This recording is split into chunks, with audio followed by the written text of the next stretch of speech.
everyone. So until people drop in some questions, I'm just working on getting a passage from a slower pace to a faster pace, and it's from a Chick Corea song called Anyone Got a Match, I think. I was speaking to Casper Jalili last night on Instagram, sort of like DM friends, and he's been working on this, so I thought, yeah, sounds like good homework. So I'll just play it a couple of times. If you've got any questions, jump in with them. And this is how I would build something up to speed.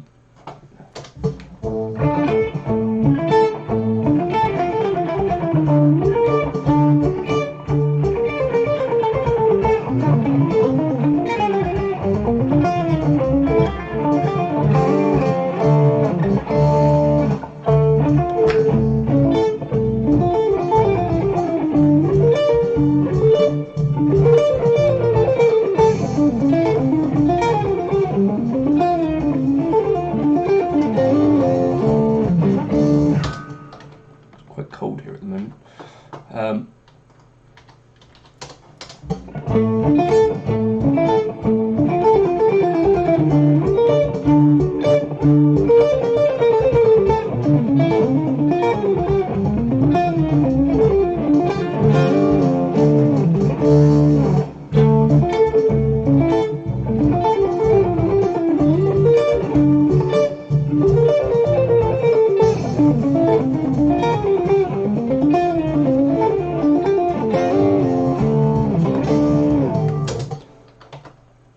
So basically the idea is to play the thing comfortably at whatever speed you're doing it a few times before you increase the speed. And when you increase the tempo, increase it incrementally. So at the moment I've got this at about 83% speed. So I'm going to do it 3 more times at this pace, and then I'm going to up the tempo. So.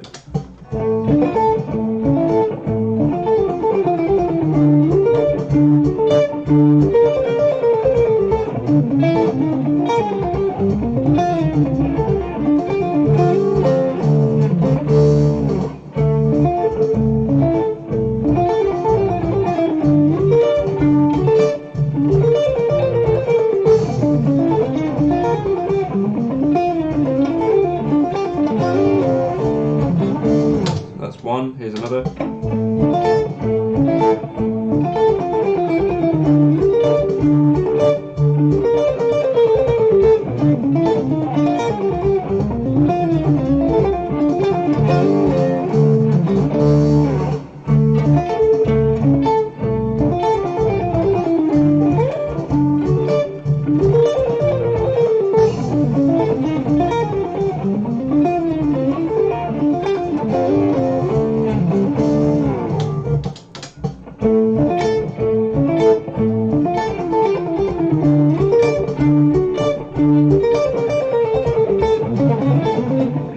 Whoops.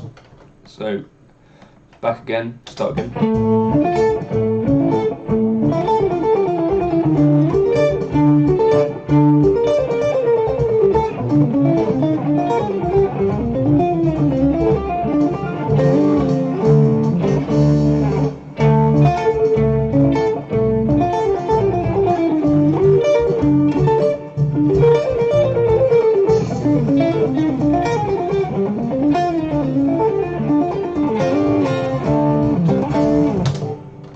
So that's what, 3 times at that tempo. I'm going to do one more because I did mess up one.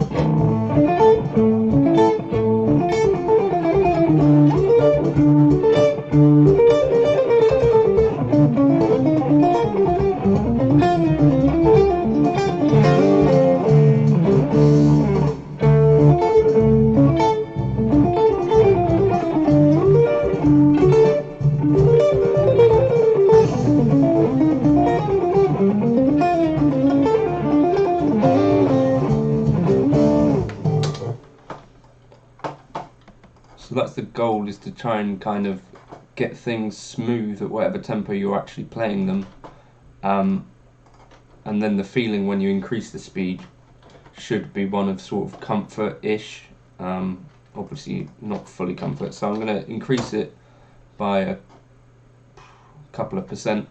So we're now at 85% speed, and hopefully if you do this increment small enough, it shouldn't feel like a drastic change, so nothing should change and you gradually increase speed in that way. So just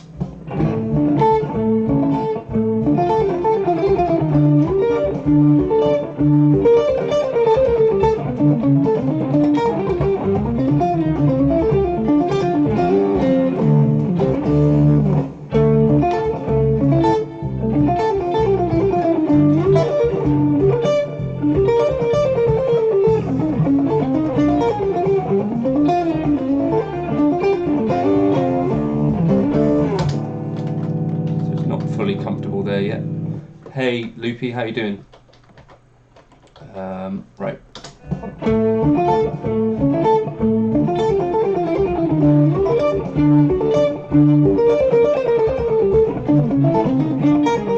Ah!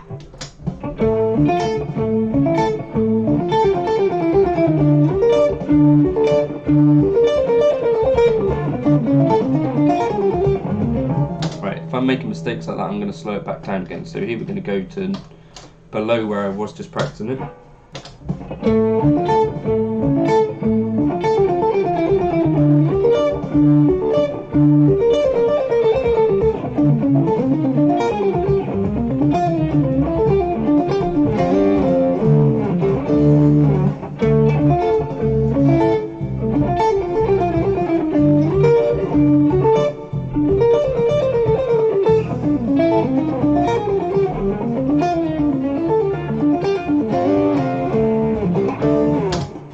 Okay, so we're going to move it up again to the starting position.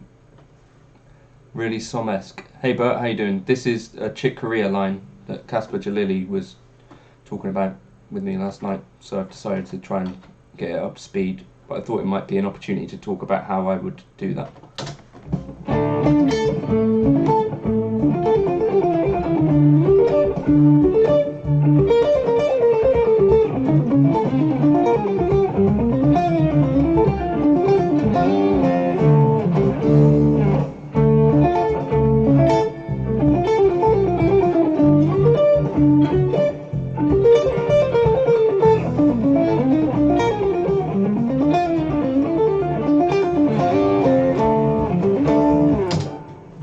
Do a tiny little incremental change up.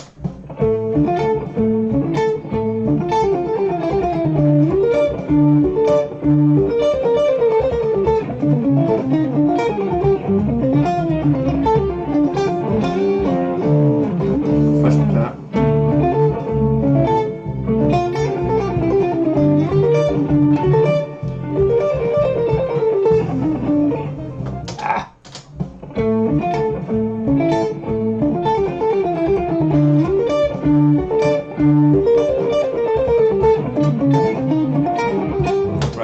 Clearly too fast still.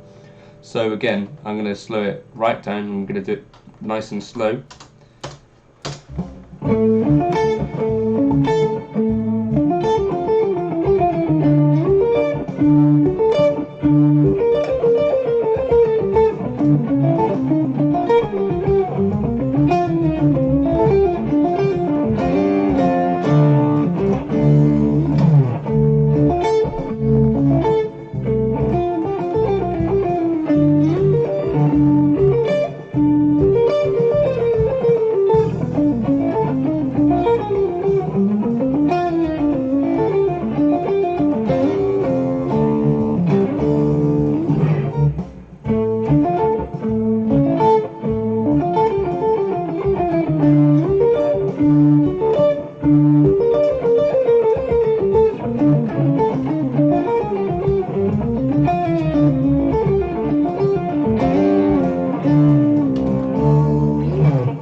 Fluffed all of that.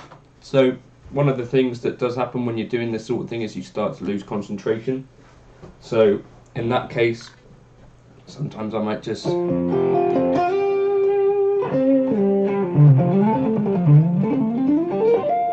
do something else that you're not really thinking about.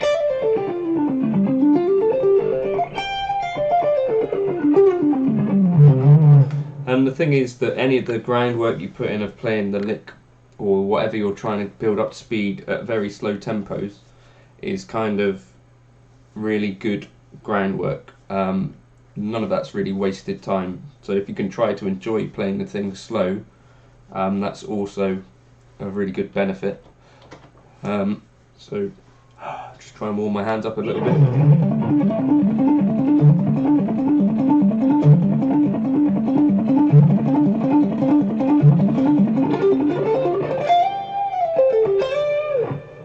Right, let's try it again.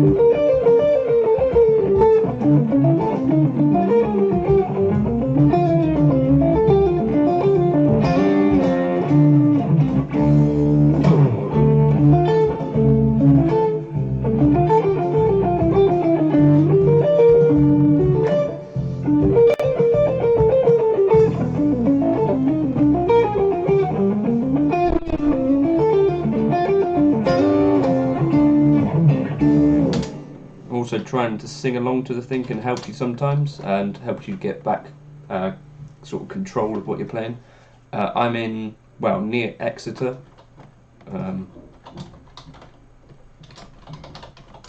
which is in Devon, which is in United Kingdom. Any other questions and stuff, jump in with them. I'm just here trying to, so this is the lick now at 75% speed.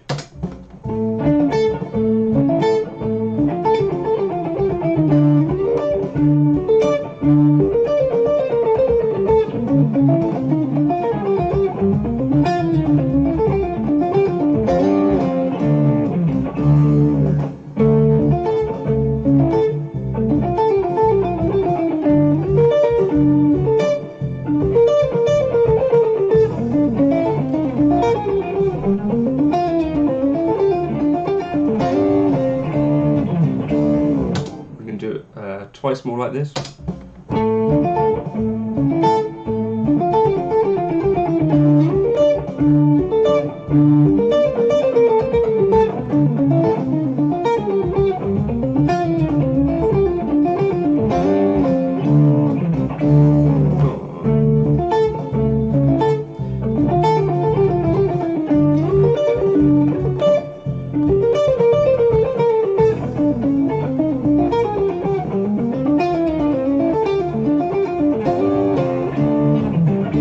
Once more.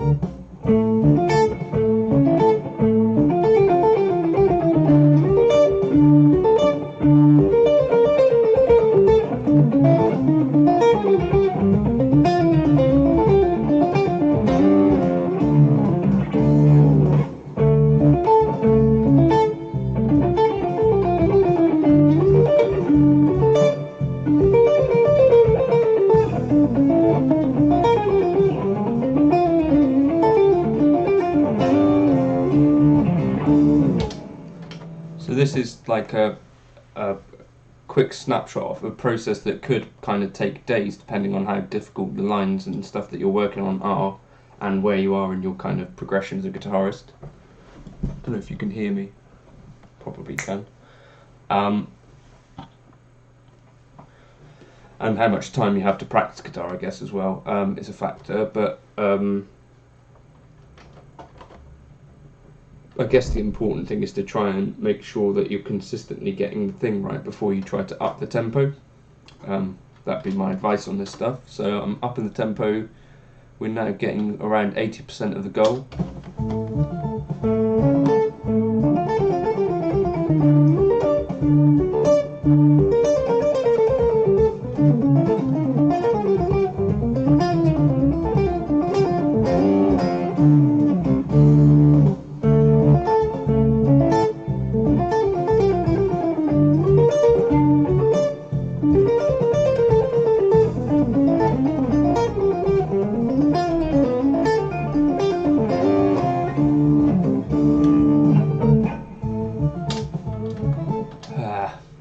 So that one was nearly okay. Come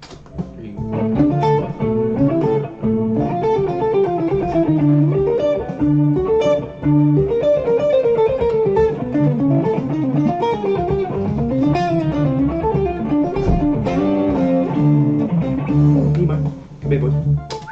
Come here, boy. Come here. Right, there's a dog who's coming over to say hello. Nemo. Come here, boy. Nemo. Come here, boy. He absolutely does not want to come in. This is Nemo, a little sausage dog puppy. Audio player looper. What's the question? Sorry. I'm using Reaper FM for the audio. So basically what I do is I'll download whatever thing I'm working on and drop it into a digital audio workstation and then drag the loop around that. And on that, your standard kind of tempo will be 120 BPM is the standard or like project default. And then you can just drop it down to 100 or whatever. I don't have a click on or anything for it. Just if it's a track like this, I'll just drop it down to whatever. And then the goal is to gradually build it back up to the 100% mark, which would be 120. If that makes sense. What are you doing? What are you doing? And it's good to take little breaks during this kind of stuff. Otherwise, I think you can quite quickly get kind of mental fatigue and boredom out of playing the same thing over and over. Sausage Dog does provide a good break.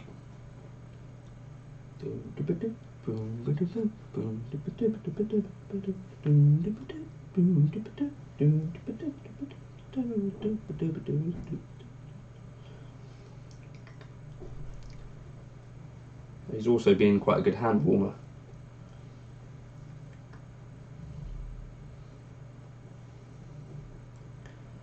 Any other questions and stuff? I'll get right back into it in a second.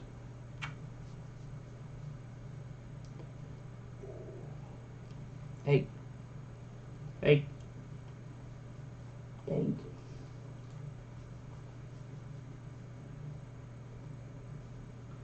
I think they're the best types of sausage dog. This one happens to only have 3 legs, so he was born with 3 legs. Hence he's called Nemo, because he has a sort of fin on one side. He's turned into quite a good little lad.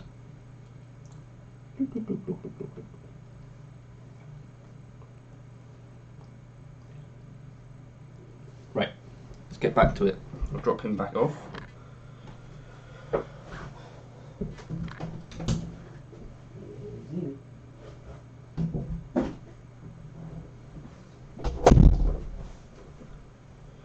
Did I do the vocals on the Baywatch track? Yes, I did, and on all the other covers.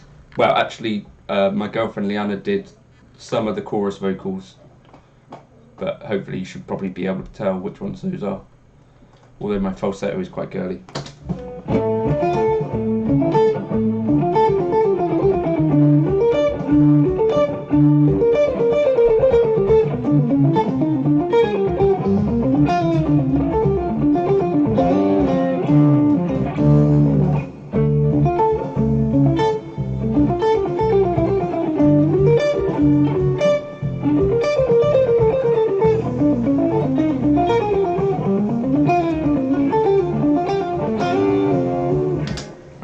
Fluffing that.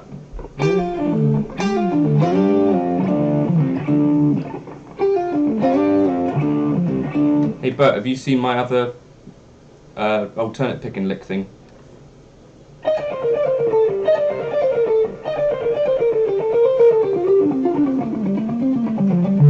That one.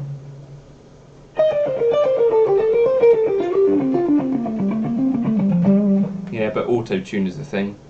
I can't really actually sing very well, to be honest. It takes like a lot of takes and then I use a plug-in.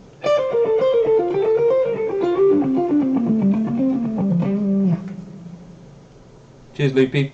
Sleep well.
Awesome, Ujra. I'll be sure to post that. It is a bit of a finger twister, yeah. Hey Asham, how you doing?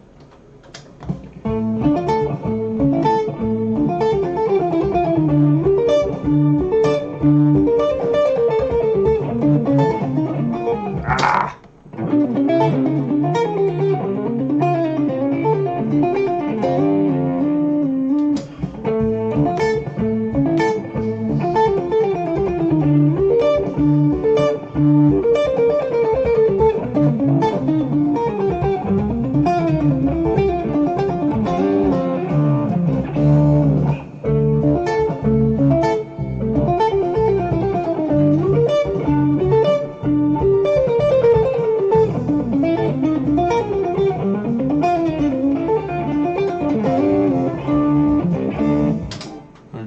Sometimes what's fun to do. My view on multi-effects pedals, do I use one? What sort of multi-effects pedal do you mean? Give an example and I'll try and answer.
Something like a Helix. Well, I'm using a Helix right now, so I'm a fan of that sort of thing. I've also got a Headrush gig board. I've got an HX Stomp. So I haven't played a Boss GT, but yeah, I'm a fan of these things in general. I think they're a useful tool. I think my first pedal when I was a tiny kid would have been. The song is. Anyone got a match? Something like that, or got a match? Chick Corea.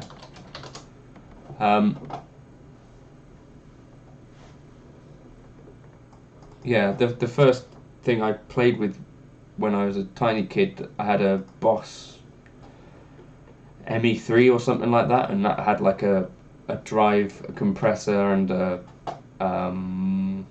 chorus on it. So I guess my first kind of pedal was a multi-effects.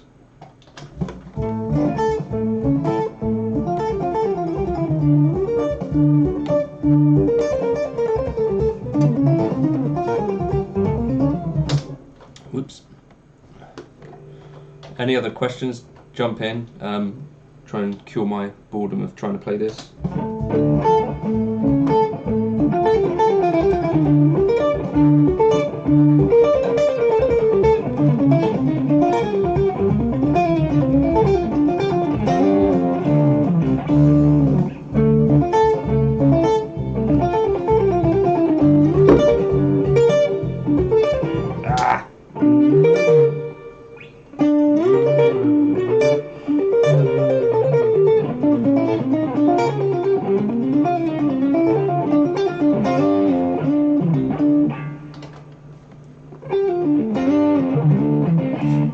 Bill Evans not transcribed anything in stone, but I did.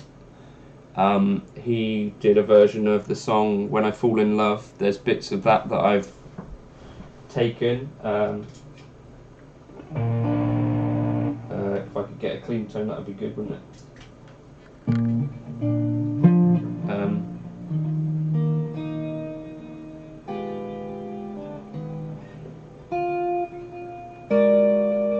This chord came from Bill Evans.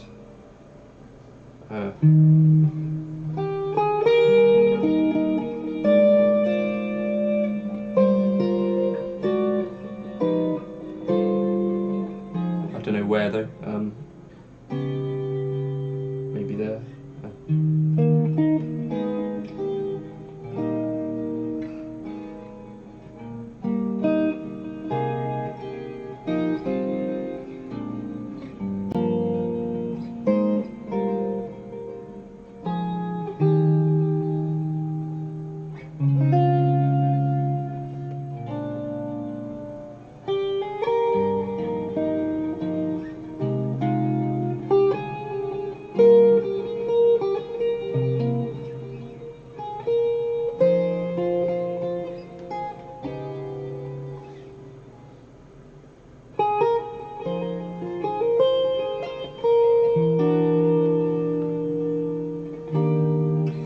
That sort of thing.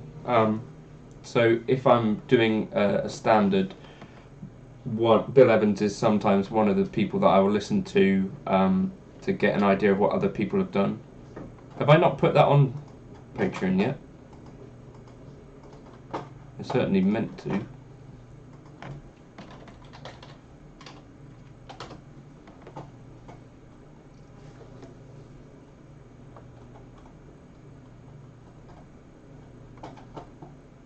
Let me just check. I guess if you're saying that I haven't, I'm going to assume that I haven't.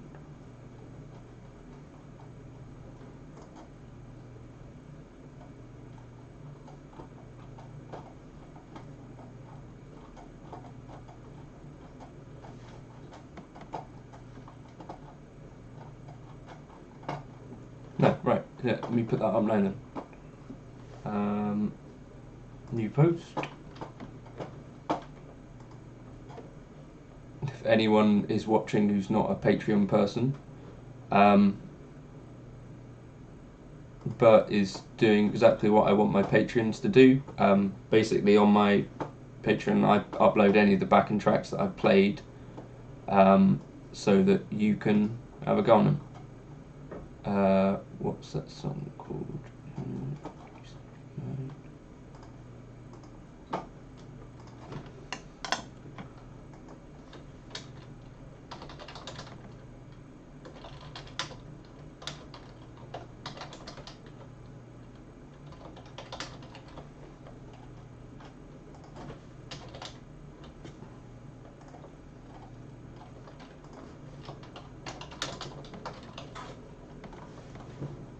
So just uploading that now, but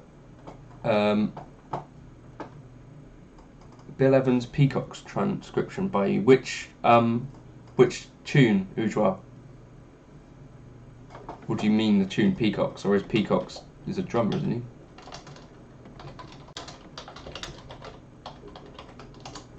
Or is it called the Peacocks? Alright. I'll have a listen to that and see if it's one that I like.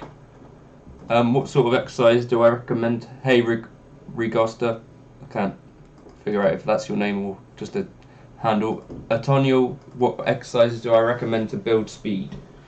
So I know there are useful things like Frank Gambale does that chops builder thing. There's useful things like rock discipline, John Petrucci. With exercises like this.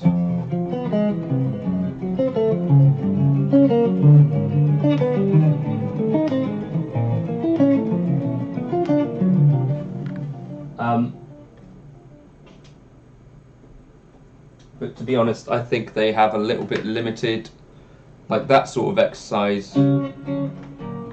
doesn't really sound like music to me, so it's not necessarily one that I would spend loads of time on.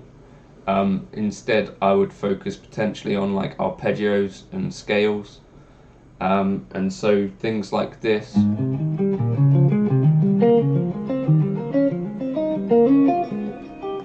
Things like that, even though they're not easy to play fast.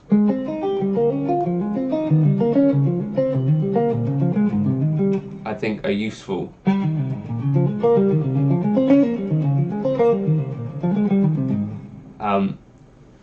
And probably are more useful down the road than this sort of just sequential. Like that's one of the things that people might do to build speed is blast through scales, but I think if you're playing structures through scales, it's actually a more useful way to build speed. Something that I came to a bit late, to be honest.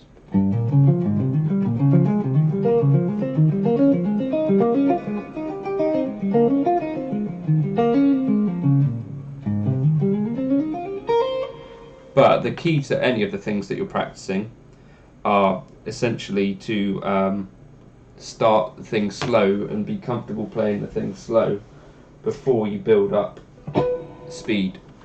So it's about trying to, and sitting in front of a mirror does help. I read again the other day that Steve I recommended that. It's certainly something that I used to do as a kid, and you can see what's awkward and what's not, or what's working and what's not.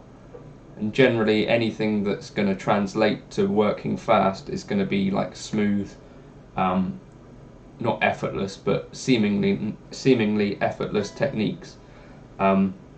So anytime you see like a big flap or something like that, it's probably a sign that there's something going on which you might need to fix. So if you look at someone like Rick Graham's playing, for example, you'll notice that his fingers are really close to the finger fretboard at all times, next to the strings, and he's someone who's got this kind of amazing technique.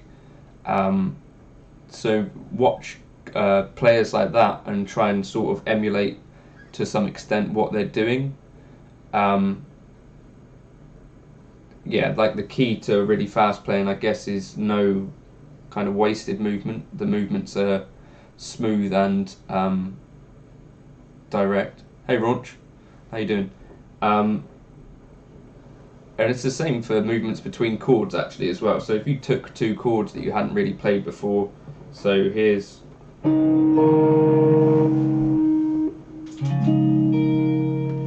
a difficult one that I had to learn in the middle of an Alan Holdsworth tune.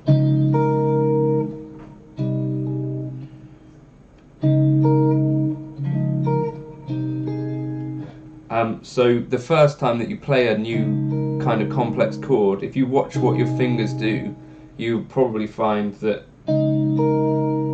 they do silly things before they actually land on the chord.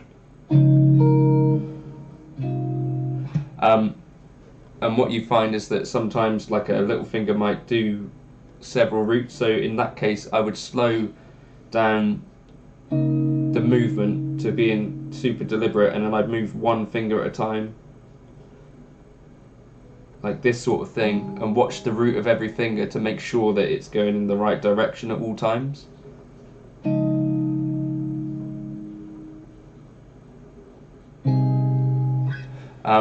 That's one thing that I would recommend doing. I think that's the key to most techniques, and like Bert says, I think so you do get exercises like this,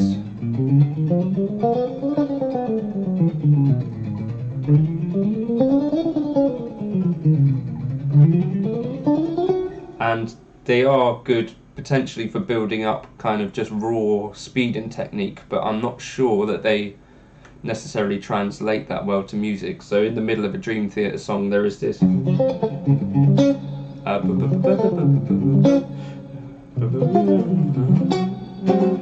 it's in the middle of, I don't know, is it Under a Glass Moon or one of those on the album, and it's, I don't think it sounds particularly musical, and it's something that John Petrucci also recommended to do as a picking exercise in rock discipline. And so I think that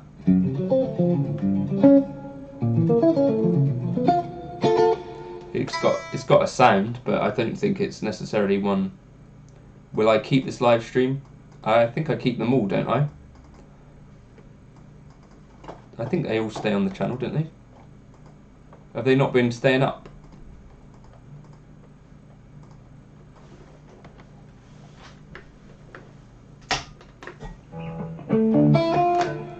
Right, let's try and do this one slow-ish, and then yeah, keep dropping these questions. This is what I want. I'll come back, and if you're still there, Antonio, I'll give you some other kind of ideas and stuff to work on if you're still there.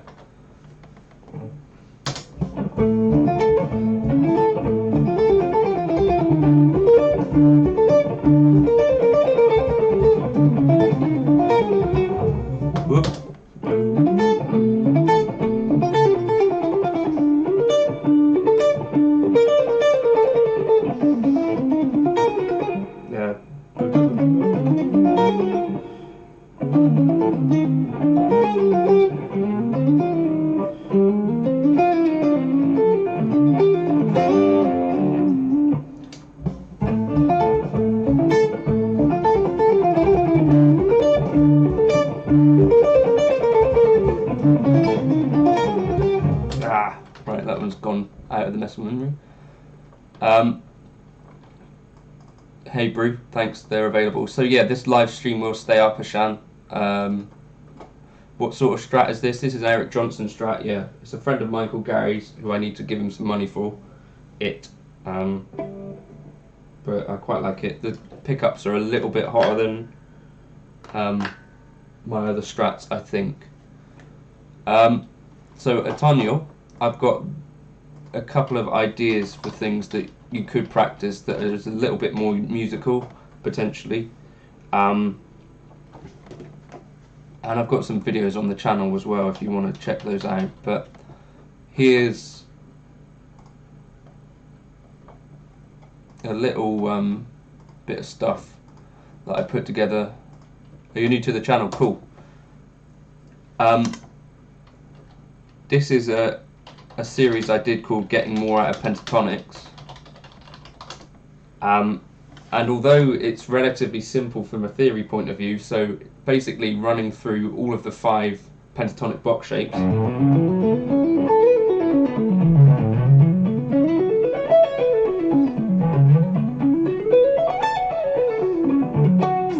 I think a lot of guitarists say once you've learned sort of one pentatonic box shape, they kind of have the feeling that that's kind of learned that, and then they get the feeling that they're stuck in that box.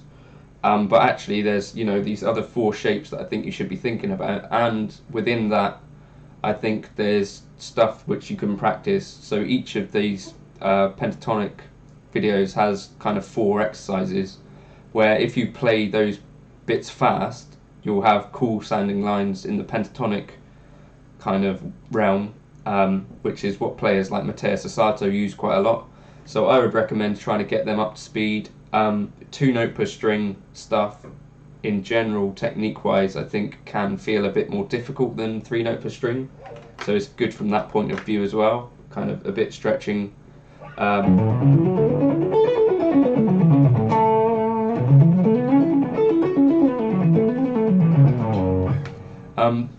But so just practicing those kind of exercises that are also musical, I think I would recommend, with a slow metronome, that I would say that would be useful. So practice those exercises, picking, if you're working on picking, practicing the legato if you're working on legato. So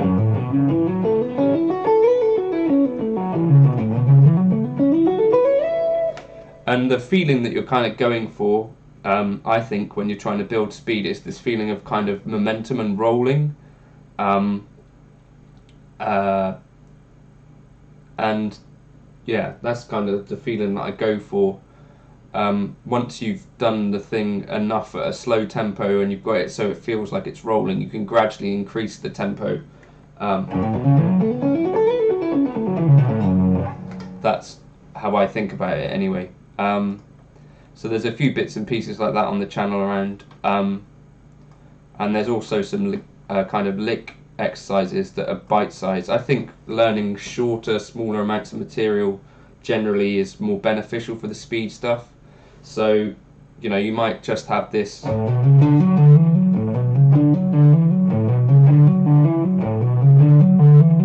little pattern like that,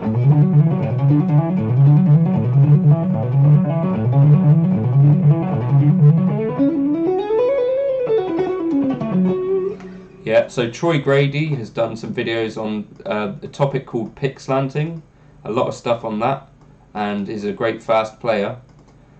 The only caveat that I might add is that if you speak to any of the players that have developed pick slanting, they weren't conscious of it as it was happening. So Eric Johnson, Martin Miller, some of these players, I don't think ever consciously decided to downward slant their pick or anything. And I as well, people have pointed out that I do these same things, like upward and downward pick slanting. It's not something that I ever consciously worked on. It's something that happened as a result of working loads on alternate picking. That's the only caveat, but it doesn't mean that there's not potentially a shortcut to be had there, or lots of benefit in it, as well as lots of great exercises. So for instance, his stuff on Eric Johnson, I found really interesting. So he's got like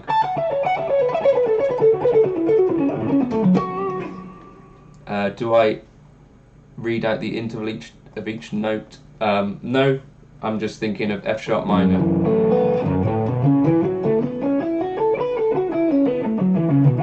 I can't think of notes in that kind of speed. I could do it slowly, so F sharp, A, B, C sharp, E, F sharp, A, B, C sharp, E, F sharp, A, but I couldn't do that at any speed.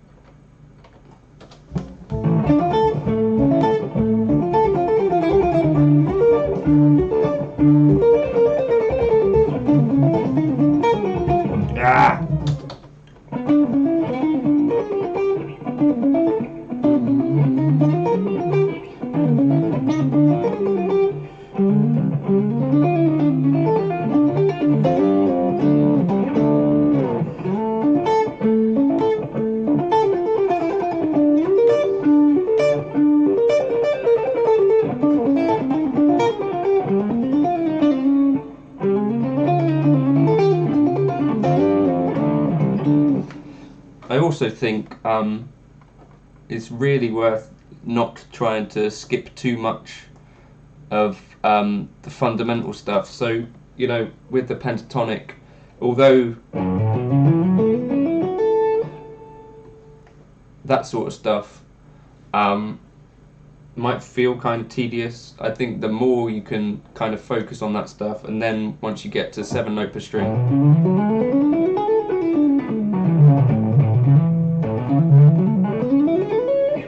I think it's worth really focusing on figuring out those major shapes and pentatonic and all that stuff.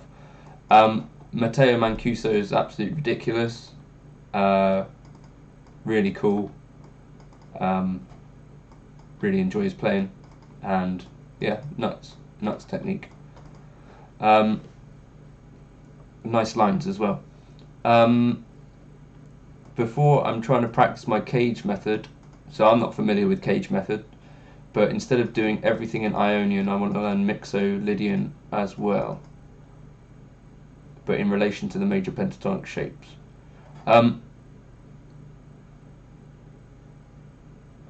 Is there any other way that you could write that that would give me a clue, or have you got a question that I can answer? Because I've not quite grasped what you're saying there, sorry.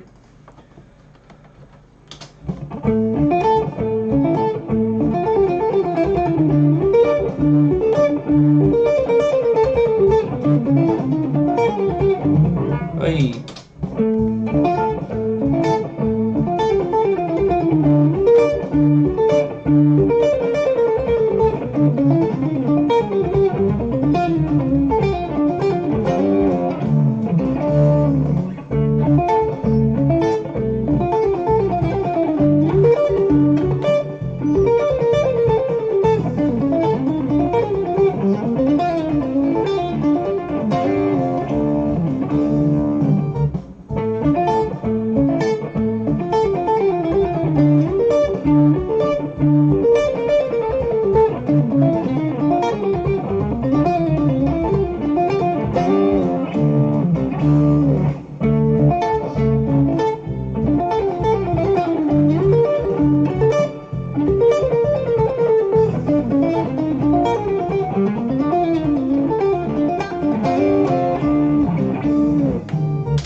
So yeah, Matteo Mancuso has got that kind of really cool, like bass technique essentially, isn't it?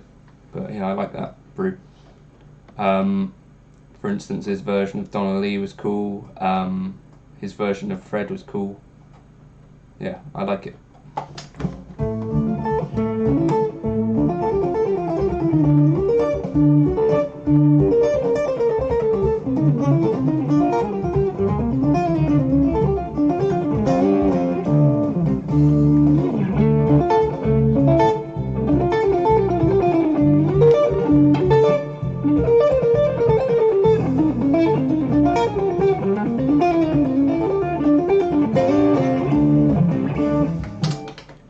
that's another thing actually. Say if you're playing the pentatonic major in A, that is essentially the G shape in relation to the cage system. What? Because you're like here.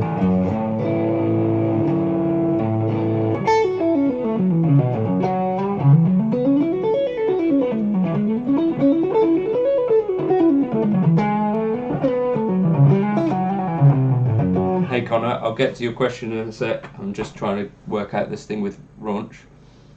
So if you're playing the pentatonic major in A, F minor pentatonic,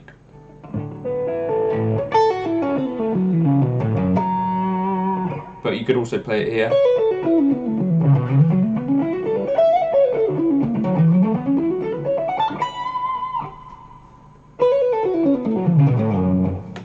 So that's your A major and F sharp minor pentatonic as well. You can fill in the 7th note and the rest in that G shape. You can learn the entire intervals of the A major scale and ranges of the F sharp minor pentatonic scale. Yeah, you could. So, for instance, if you listen to a bit of Gary Moore, I think this is where I got this kind of thing from. That's quite a lot of that.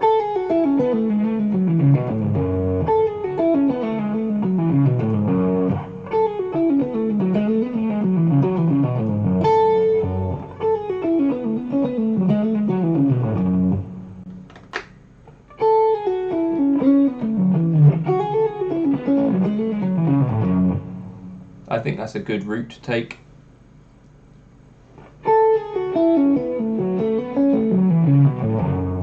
But I also think you should then think about moving that around.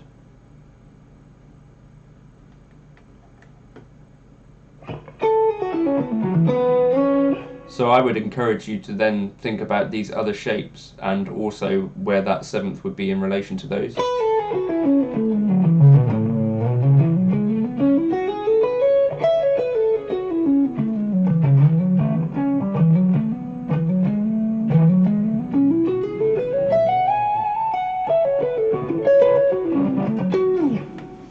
Yeah, that doesn't seem like a bad plan to me.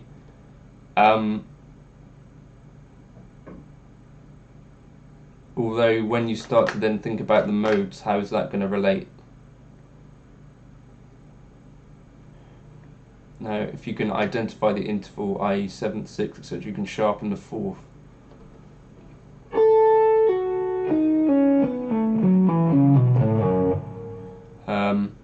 See, this is the bit where I think it might get slightly confusing.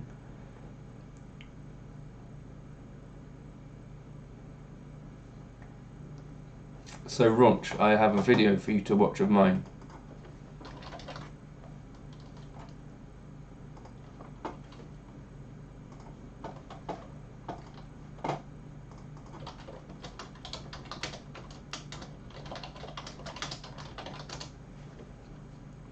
Right, so are we saying that you would take this same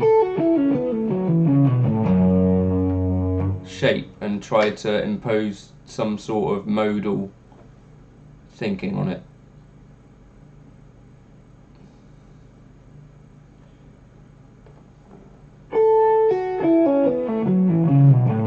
So we're A major at the moment, essentially. If we were wanting to make that A Lydian, what would I do? I wouldn't be able to do anything because it's a pentatonic, but I could add in. Would that do it?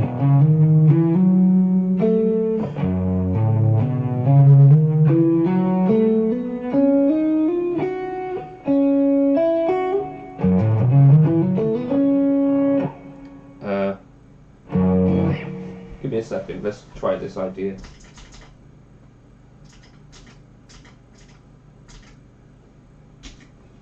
So, I'm trying to imply a sound of A Lydian, so I'm going to give myself an A root note. Oh.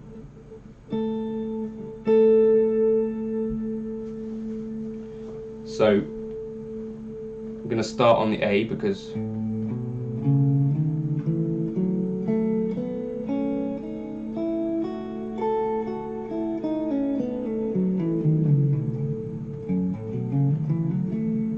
So you'd be essentially adding that 7th note potentially, but the thing is, then the other modes like Locrian, there was nothing you could do to make this Locrian, is there?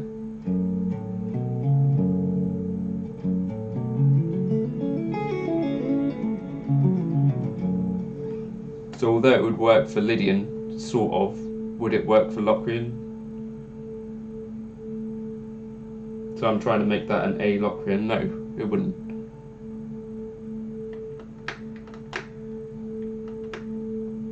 So if I was trying to make an A Locrian, I would have to play a G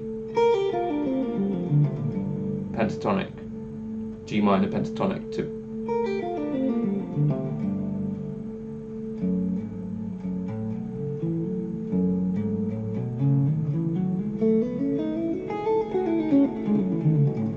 Yeah, I could do that, the F sharp Dorian shape.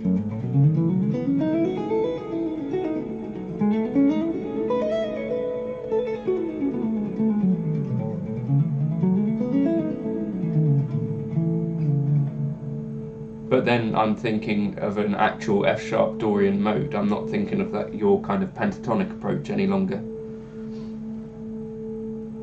And if I wanted to play A Locrian, that would be G minor pentatonic.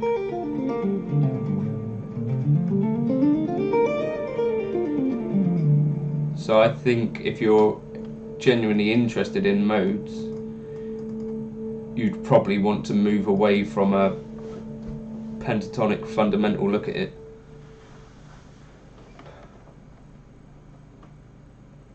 Otonio, I've got some patches if you're interested. If you go on any of my HX Stomp videos,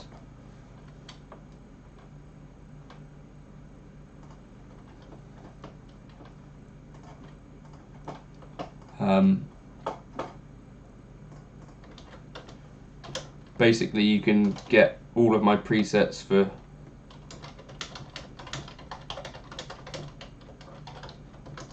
£3.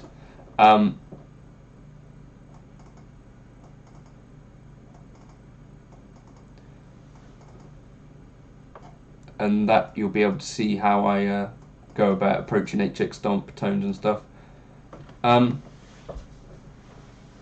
So to me, just to talk about my modal approach, by the way, so the way that I think about modes is, say you've got a note E,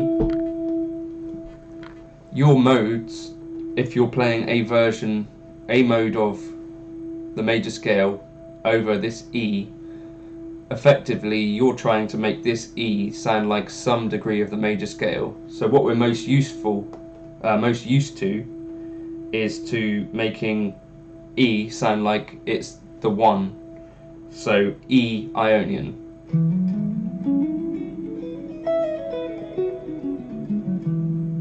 Right? Now if we want to make E sound like it's the 2nd degree, we play E Dorian. So D major effectively. Now if we want to make it E Phrygian, we make it the 3rd degree of the scale.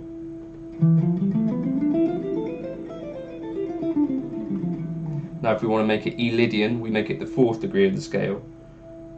So that would be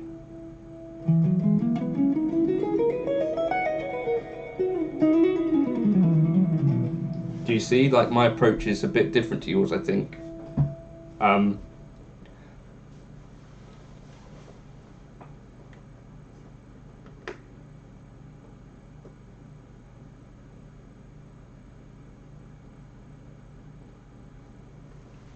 Does that make sense as to why I might recommend 7 note per scale kind of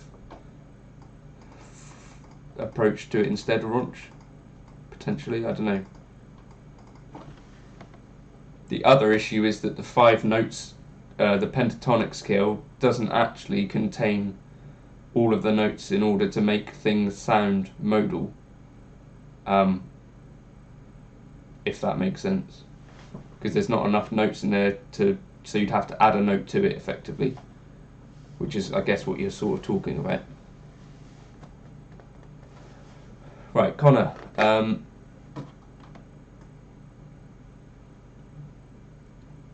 trying to play around with groupings of 4 when playing the major scale and legato. Have you got a good way of locking into the grouping? You still there, Connor? Yeah, if you check out that video on modes, Raunch, basically what I suggest is to first of all, so think just in one key to start with.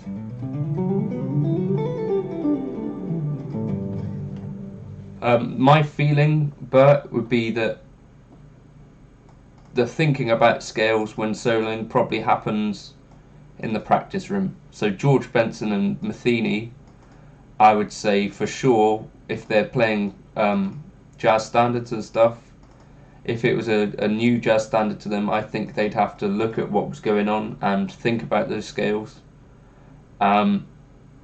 and do kind of not modal analysis, but harmonic analysis, so they figure out where the keys are going, is my guess. Yngwie, I'm not sure plays jazz or anything, but for sure in the early days he's thought a lot about that harmonic minor scale that he plays a lot, to the point where he's practiced it so much that he's not really thinking about it, but it's very much underpinning the core of his playing. And for sure, again, Eric Johnson, I think you can hear in his playing that he's thought about scales. So for instance, in the tune Manhattan, you hear him figuring out some altered lick stuff. I don't think that came from nowhere. I think at some stage he's thought about those scales,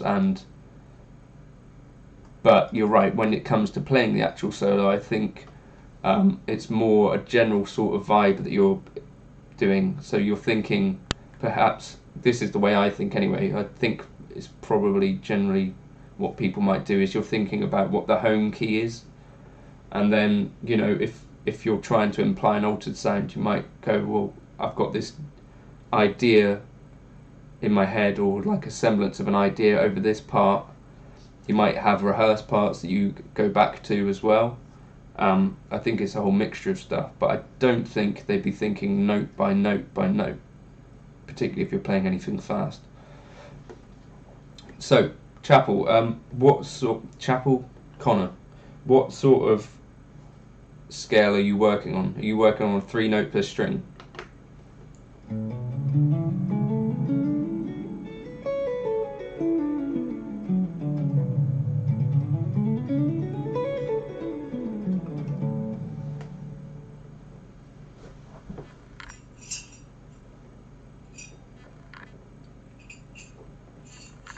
Of course, I have no way of knowing if any of what I just said was true about those players, but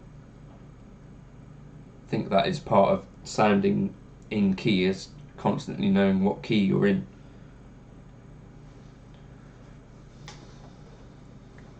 Yeah, 3-note per string. So right, let's take this A major one. So you're playing legato, yeah?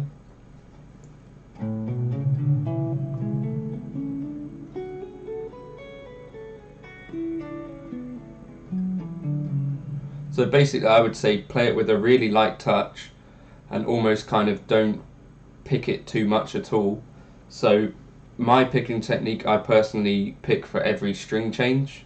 I think that's kind of a Joe Satriani type thing. But what you want to try to do is accent each 4th note. So if you have it on a metronome or something, so you're going 1, 2, 3, 4, 2, 3, 4, 1, 2, 3, 4, 1, 2, 3, 4, 1, 2. So what is naturally probably going to happen is you're going to go do, do. So you're going to try and break out of that by going 1,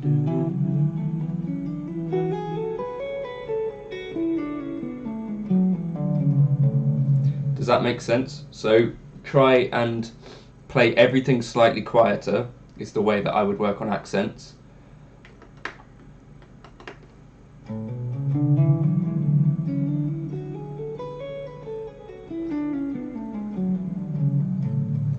So, Rigosta, what D Dorian really means is that you're making that D feel like it is the 2nd note of a major scale. So here's a D.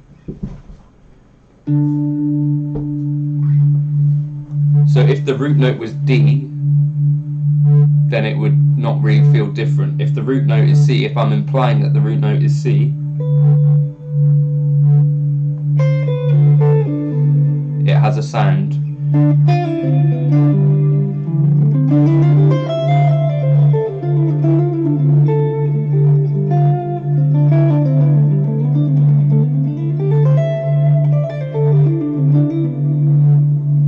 Do you see what I mean? It's kind of, the tension is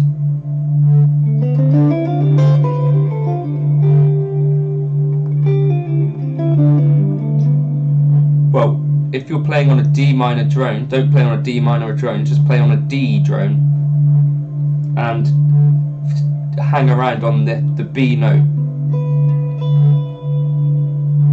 So that is the note that really tells you this is a Dorian thing.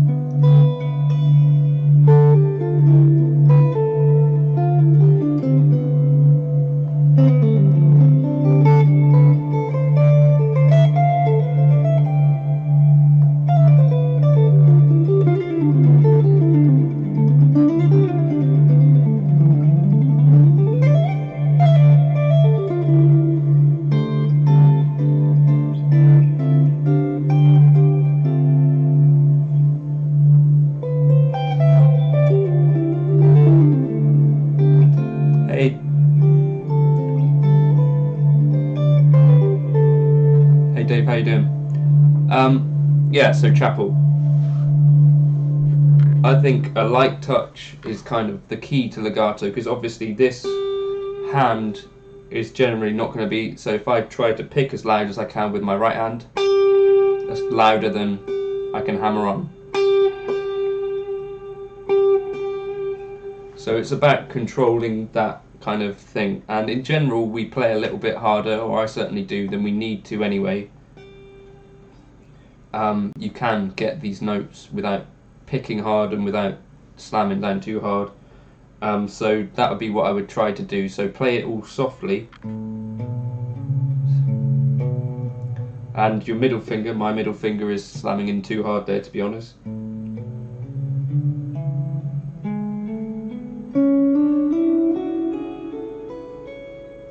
So maybe try and play it completely evenly first, and then try and add in that accent.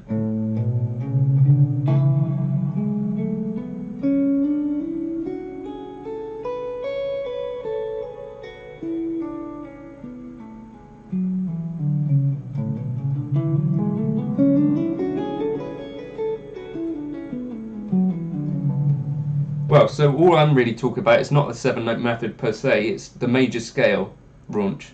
So all I'm saying is to learn the major scale and learn that across all the positions. But before you do that, you might want to learn the pentatonic scale across all the positions. So I've got that video on that as well. I think that makes sense to do. So you're talking about F sharp minor as a pentatonic. I would say that you should really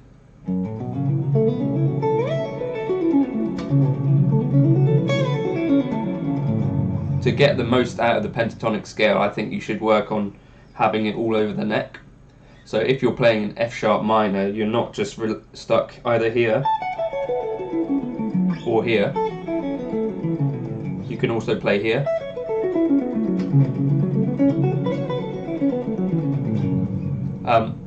Yeah, I left it quite late to bother to figure that stuff out for myself, but I think actually to get the most out of the pentatonic stuff, like Matthias Asato does, it is only 5 notes, but there's a lot in there, and kind of even really great singers can get lots out of that. How am I with harp harmonics? Not good.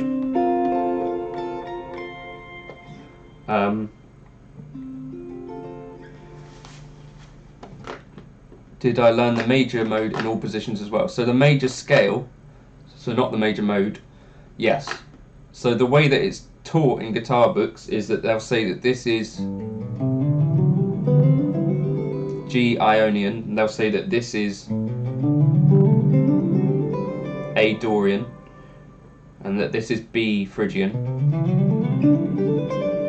that this is D Mixolydian, and that this is E Aeolian. What they're really saying is that this is all G major. So once you have a good handle on these positional things, so maybe you might work on one position a week, that would be what I would recommend. So don't think about it as like loads to work on at first, just add one position at a time. So if you already know kind of, I don't know, F sharp minor in these two positions, spend a week learning the next position, so this one up here.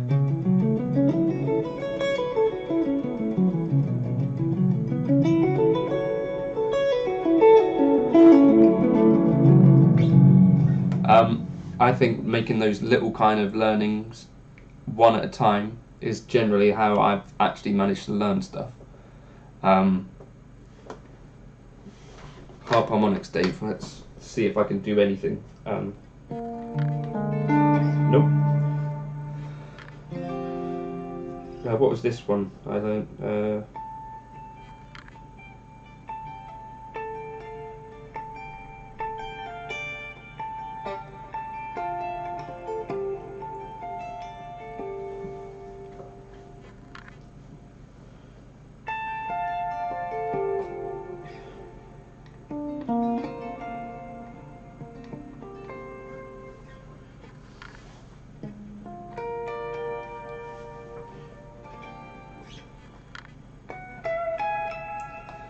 Not good, Dave.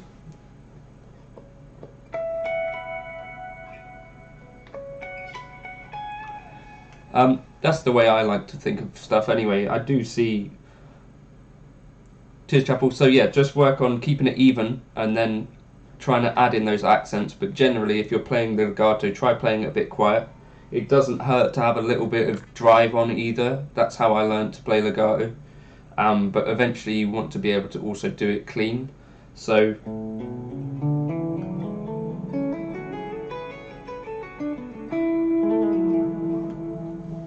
I've never really even seen Steve Morse do stuff. I guess I'm not really listened to much of him.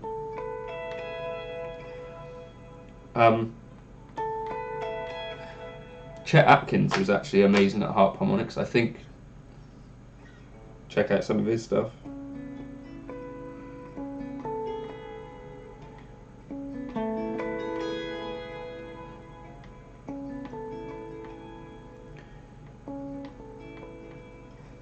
You'll probably want to be on the bridge or the back two pickups for it.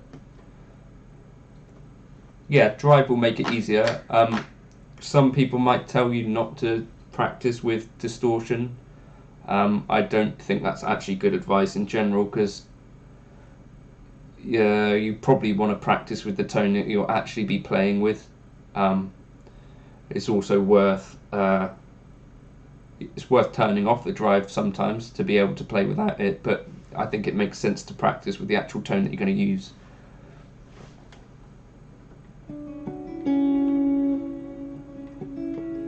Oh, is that Lenny Barreau you're talking about?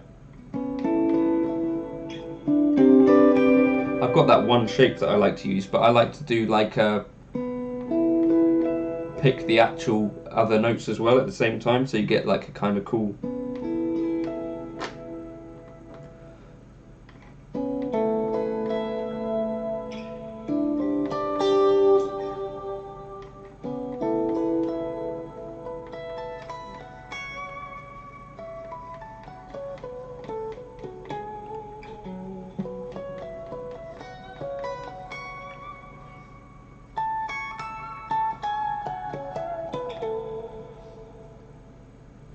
I don't know if there is that a harmonic that or not.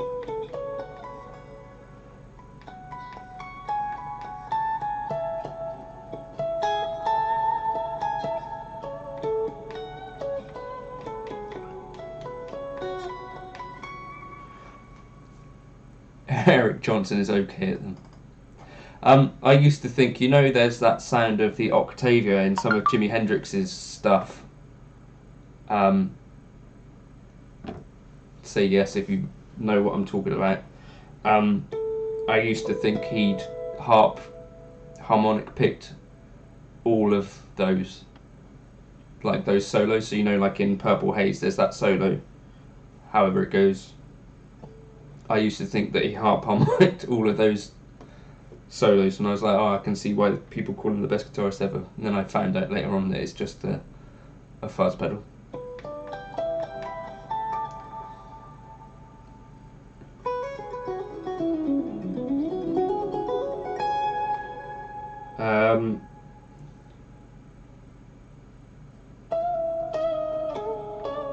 Yeah, Eric Johnson does it with that. Nah, Tommy Emmanuel isn't the king. Chet Atkins is. Tommy Emmanuel will tell you that.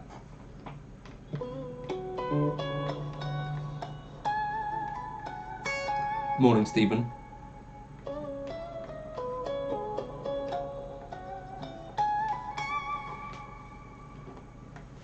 Yeah, it's quite funny looking back on it, because I can remember like listening to the Hendrix. I had like a best of album or whatever when I was a kid, and I was like, oh, because I'd just seen some Eric Johnson on G3 or whatever doing it. And I was like, oh, that's that sound.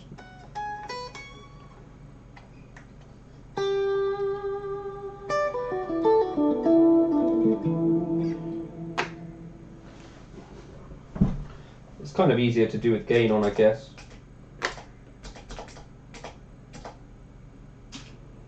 Sort of cheating on it.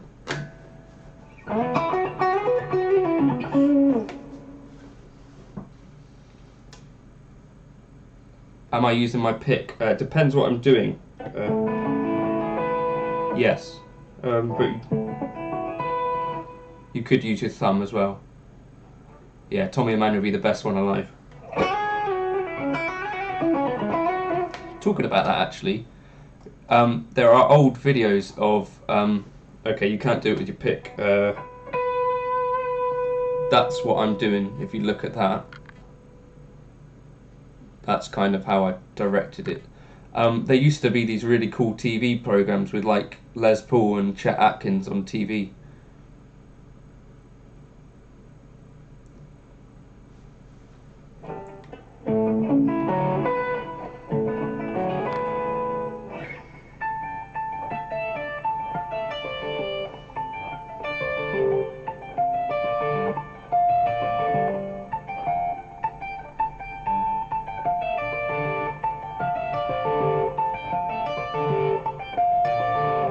And you need to make sure that you've not got blockages. So like my sleeve will often get in the way, or you're not barring the thingy, right? You're using your pinky. Yeah, your pinky's used for the other bit of it. So part of Harmonics, part of the sound that Eric Johnson does is to also pick open non-harmonic strings.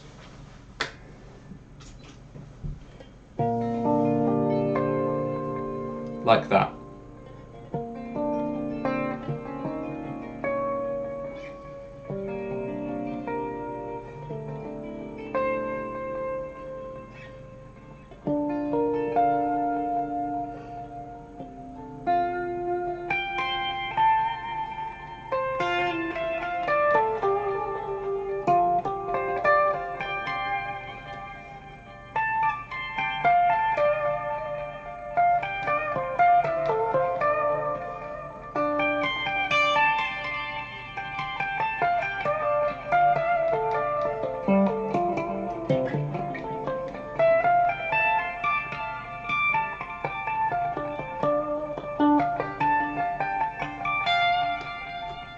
Pinky is for non-harmonic, yeah.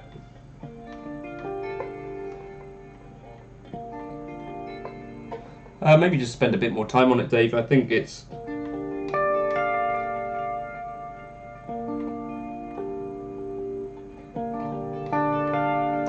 quite a tricky thing to do in general, isn't it?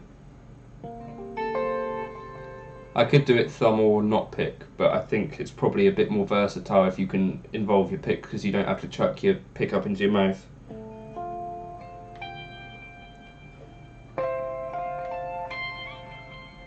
But yeah, that's what I'm doing with the right hand.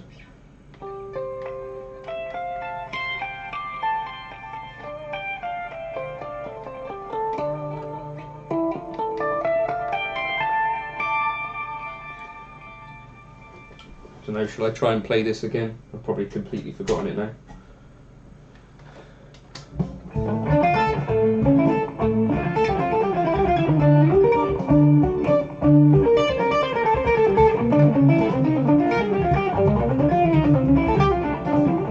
Yep.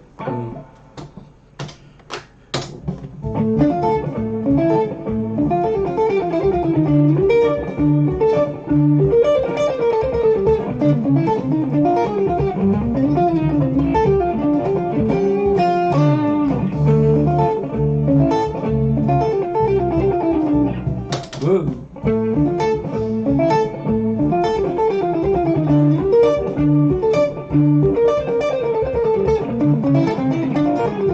Ah!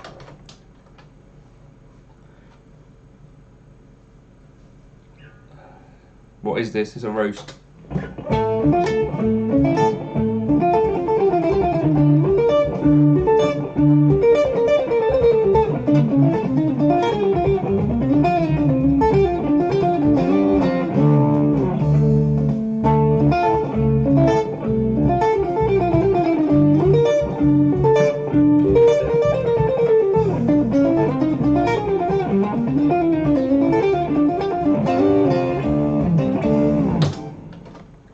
Ah. The pick is too sharp sounding for you. Stick on some delay then, reverb makes everything sound better. This is Chick Corea. Anyone got a match?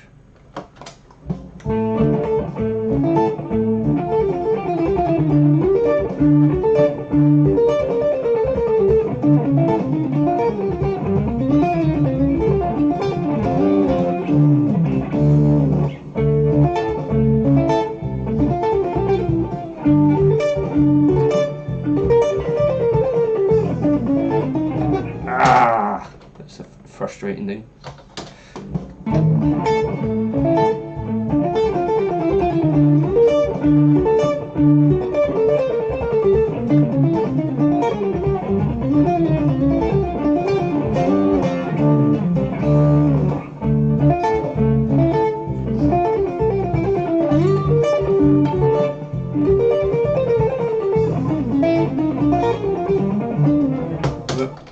Yeah, that gives you the lesson then. Don't get distracted when you're practicing this stuff.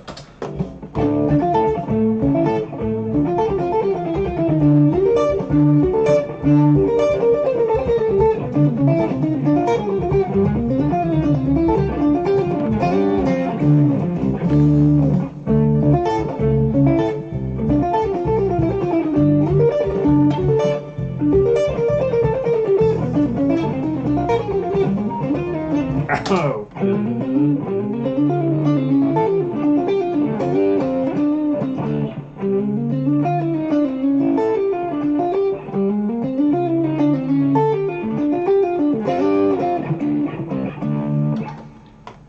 Did I transcribe it? Yeah, so I was talking to Casper Jalili last night, guitarist, Instagram guy, and he was saying about this particular tune. So I decided to work on it. Haven't looked at the link. Do I also use IRs? Yes, but they're included in that link, a tonal. So some of my patches I use IRs, some of them I don't. But often I'll use an IR and a normal cab at the same time. Some stuff, have to run off.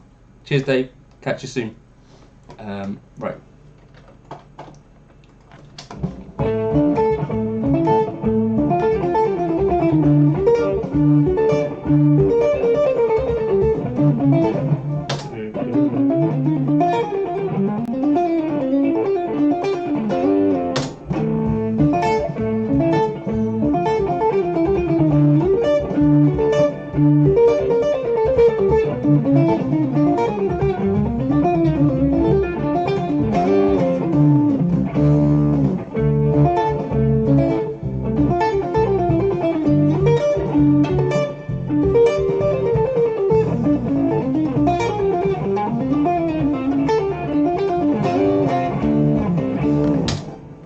Slopfest.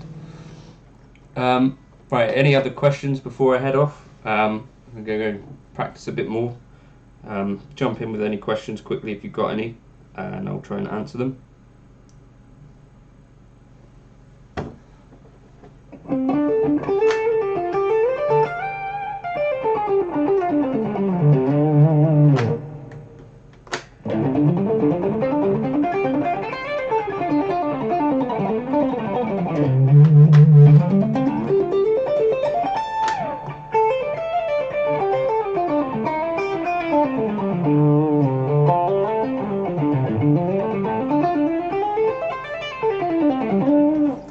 Okay, I'm going to guess that means that everyone's got the answer they want.